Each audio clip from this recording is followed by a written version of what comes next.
दार्शनिकों ने बस दुनिया को अलग अलग तरीकों से व्याख्या किया है, मुद्दा यह है कि उससे बदला कैसे जाए। इतिहास अपने आप को पहली बार एक ट्रेजेडी के रूप में दोहराता है, दूसरी बार एक फास के रूप में। बहुत ज्यादा उपयोगी चीजों का उत्पादन बहुत ज्यादा अनुपयोगी लोगों का उत्पादन करता है। दुनिया के मजदूर एक हो जाओ, तुम्हारे पास खून के लिए कुछ नहीं है, सिर्फ जंजीरें हैं। धर्म आम जनता का अफीम है। सभी पिछली समाज की इतिहास वर्ग संघर्ष की इतिहास है। हर व्यक्ति से उसकी क्षमता के अनुसार, हर व्यक्ति को उसकी जरूरत के अनुसार। हर युग के शासनवाद हमेशा शासन वर्ग के विचार रहे हैं। लोकतंत्र समाजवाद का रास्ता है। समाजवाद का सिद्धांत एक वाक्य में समाप्त होता है, निजी संपत्ति को खत्म करो। अमीर लोग गरीबों के लिए सब कुछ करेंगे, बस उनके पीछे से उतर नहीं सकते। बोर्जुआ समाज में पूंजी स्वतंत्र और व्यक्ति विगत होती है, जबकि जीवित व्यक्ति अस्वतंत्र और निजी विगत होता है। हर युग के विचार हमेशा शासनवाद के विचार रहे हैं। मानसिक काष्ठ का एकमात्र उपचार शारीरिक दर्द है। कारण हमेशा मौजूद रहा है, लेकिन हमेशा एक तरकूप रूप में नहीं। आवश्यकता अंधी होती है जब तक कि ये चेतना नहीं बन जाती। स्वतंत्रता आवश्यकता की चेतना है। क्रांतियान इतिहास की रीलगतियान है। मनुष्य अपना इतिहास स्वयं बनेट हैं, लेकिन वो अपने मनपसंद परिस्थितियों में नहीं बनेट, बल्कि अन परिस्थितियों में बनेट हैं जो पहले से मौजूद हैं, जो पास्ट से प्राप्त होती हैं। सभी मृतपिधियन की परंपरा जीवित मानसिकता पर एक काबूस की तरह भारी होती है। सामाजिक प्रगति को महिला वर्ग की सामाजिक स्थिति से मापा जा सकता है। नागरिक समाज व्यक्तियों के मध्य समाधान शक्ति के विकास के एक निश्चित चरण में पूरे वस्तु व्यापार को अपनाता है। धर्म पीढ़ी हुई प्राणी का संस्कार, एक निर्दयी दुनिया का हृदय और निर्मल स्थितियों की आत्मा है। पूंजी मृत श्रम है, जो एक वैम्पायर की तरह सिर्फ जीवित श्रम को चूस कर जीता है, और जितना ज्यादा श्रम चूसता है उतना ज्यादा जीता है। एक वस्तु पहली नजर में एक अतिशय सामान्य मामूली चीज लगती है, लेकिन इसका विश्लेषण दिखाता है कि ये एक बहुत अजीब चीज है, जो मेटाफिजिकल सटल्टीज और थियोलॉजिकल नाइसिटीज से भरी हुई है। आधुनिक राज्य का प्रशासक एक कमेटी के अलावा कुछ नहीं है, जो संपूर्ण बुर्जुआजी के आम मामले को संभालती है। एक और धन संपत्ति का संचय, दूसरी और दुख, काष्ठ, दिशता, अज्ञानता, असभ्यता, मानसिक पाटन का संचय है। मशीनन कहा जा सकता है कि ये त्याग जिन्हें राजनीतिक संगठनों ने विशेष श्रम के विद्रोह को दबाने के लिए प्रयोग किया था। हर युग के विचार हमेशा शासनवाद के विचार रहे हैं। श्वेत त्वचा में श्रम कभी अपने आप को मुक्त नहीं कर सकता जब तक कि काला त्वचा में श्रम दाग नहीं होता। मजदूरों के पास खून के लिए कुछ नहीं, सिर्फ जंजीरें हैं। उनके पास जीतने के लिए एक दुनिया है। पूरा इतिहास बस एक लगातार मानव प्रकृति का रूपांतर है। समाजवाद का सिद्धांत एक वाक्य में समाप्त होता है, निजी संपत्ति को खत्म करो। आधुनिक उद्योग का विकास आलिए बुर्जुआजी के नीचे से जमीन को काट देता है, जहां से बुर्जुआजी उत्पादन और उत्पादन का अधिग्रहित करती है। जो बुर्जुआजी आलिए उत्पादन करती है, सबसे पहले अपनी कब्र खुदाई को उत्पादन करती है।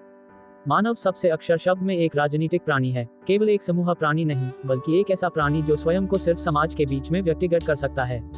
मजदूर जितना ज्यादा धन उत्पादन करता है, उतना हाई गरीब हो जाता है, उतनी हाई उसकी उत्पादन शक्ति में और उसके दायरे में वृद्धि होती है।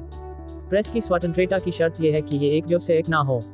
राजनीतिक शक्ति, ठीक से कहा जाए तो, एक वर्ग द्वारा दूसरे वर्ग का संगठित शक्ति है। धर्म को लोगों की भ्रमित खुशी के रूप में खत्म करना उनके वास्तविक खुशी के लिए मांग है। समाजवाद को महिलाओं की सामाजिकता को प्रस्तावित करने की जरूरत नहीं, ये लगभग पुराने समय से हाई मौजूद रहा है। निजी संपत्ति ने हमें इतना मूर्ख और एक टाफा बना दिया है कि एक वस्तु सिर्फ तभी हमारी होती है जब हमारे पास होती है। लोगों की खुशी के लिए पहला जरूरी शर्त यह है कि धर्म को खत्म किया जाए। समाज व्यक्तियों का संग्रह नहीं है, बल्कि व्यक्तियों के मध्य संबंधों का जोड़ है, जिस संबंध में ये व्यक्ति खड़े हैं। बहुत ज्यादा उपयोगी चीजों का उत्पादन बहुत ज्यादा अनुपयोगी लोगों का उत्पादन करता है। क्रांतियान इतिहास की रीलगतियान है। धर्म आम जनता का अफीम है। समाजवाद का सिद्धांत एक वाक्य में समाप्त होता है, निजी संपत्ति को खत्म करो। अमीर लोग गरीबों के लिए सब कुछ करेंगे, बस उनके पीछे से उतर नहीं सकते। मजदूर जितना ज्यादा धन उत्पादन करता है, उतना हाई गरीब हो जाता है, उतनी हाई उसकी उत्पादन शक्ति में और उसके दायरे में वृद्धि होती है। आवश्यकता अंधी होती है जब तक कि ये चेतना नहीं बन जाती। स्वतंत्रता आवश्यकता की चेतना है। लोकतंत्र समाजवाद का रास्ता है। आखिरी पूंजीपति जिसे हम फांसी पर लटकाएंगे वो होगा जिसने हमें रस्सी बेची। सभी मृतपिधियन की परंपरा जीवित मानसिकता पर एक काबूस की तरह भारी होती है। समाजवाद का सिद्धांत एक वाक्य में समाप्त होता है, निजी संपत्ति को खत्म करो। आधुनिक राज्य का प्रशासक एक कमेटी के अलावा कुछ नहीं है, जो संपूर्ण बुर्जुआजी के आम मामले को संभालती है। बोर्जुआ समाज में पूंजी स्वतंत्र और व्यक्ति विगत होती है, जबकि जीवित व्यक्ति अस्वतंत्र और निजी विगत होता है। मजदूरों के पास खून के लिए कुछ नहीं, सिर्फ जंजीरें हैं। उनके पास जीतने के लिए एक दुनिया है। कारण हमेशा मौजूद रहा है, लेकिन हमेशा एक तरकूप रूप में नहीं। The philosophers have only interpreted the world in various ways. The point, however, is to change it. History repeats itself. First is tragedy, second is farce. The production of too many useful things results in too many useless people. Workers of the world unite, you have nothing to lose but your chains. Religion is the opium of the masses. The history of all hitherto existing society is the history of class struggles. From each according to his abilities, to each according to his needs. The ruling ideas of each age have ever been the ideas of its ruling class. Democracy is the road to socialism. The theory of communism may be summed up in one sentence: abolish all private property. The rich will do anything for the poor but get off their backs. In bourgeois society, capital is independent and has individuality, while the living person is dependent and has no individuality. The ideas of the ruling class are in every epoch the ruling ideas. The only antidote to mental suffering is physical pain. Reason has always existed, but not always in a reasonable form. Necessity is blind until it becomes conscious. Freedom is the consciousness of necessity. Revolutions are the locomotives of history. Men make their own history, but they do not make it as they please. They do not make it under self-selected circumstances but under circumstances existing already, given and transmitted from the past. The tradition of all dead generations weighs like a nightmare on the brains of the living. Social progress can be measured by the social position of the female sex. Civil society embraces the whole material intercourse of individuals within a definite stage of the development of productive forces. Religion is the sigh of the oppressed creature, the heart of a heartless world and the soul of soulless conditions. Capital is dead labor, which, vampire-like, lives only by sucking living labor, and lives the more labor it sucks. A commodity appears at first sight an extremely obvious, trivial thing. But its analysis brings out that it is a very strange thing, abounding in metaphysical subtleties and theological niceties. The executive of the modern state is but a committee for managing the common affairs of the whole bourgeoisie. Accumulation of wealth at one pole is at the same time accumulation of misery, agony of toil, slavery, ignorance, brutality, mental degradation at the opposite pole. Machines were, it may be said, the weapon employed by the capitalists to quell the revolt of specialized labor. The ideas of the ruling class are in every epoch the ruling ideas, i.e., the class which is the ruling material force of society is at the same time its ruling intellectual force. Labor in the white skin can never free itself as long as labor in the black skin is branded. The proletarians have nothing to lose but their chains. They have a world to win. All history is nothing but a continuous transformation of human nature. The theory of the communists may be summed up in the single sentence: abolition of private property. The development of modern industry, therefore, cuts from under its feet the very foundation on which the bourgeoisie produces and appropriates products. What the bourgeoisie, therefore, produces, above all, are its own grave diggers. The human being is in the most literal sense a political animal, not merely a gregarious animal, but an animal which can individuate itself only in the midst of society. The worker becomes all the poorer the more wealth he produces, the more his production increases in power and range. The condition for the freedom of the press is that it is not a business. Political power, properly so called, is merely the organized power of one class for oppressing another. The abolition of religion is the illusory happiness of the people as the demand for their real happiness. The communists have no need to introduce community of women, it has existed almost from time immemorial. Private property has made us so stupid and one-sided that an object is only ours when we have it. The first requisite for the happiness of the people is the abolition of religion. Society does not consist of individuals, but expresses the sum of interrelations, the relations within which these individuals stand. The production of too many useful things results in too many useless people. Revolutions are the locomotives of history. Religion is the opium of the masses. The theory of communism may be summed up in one sentence: abolish all private property. The rich will do anything for the poor but get off their backs.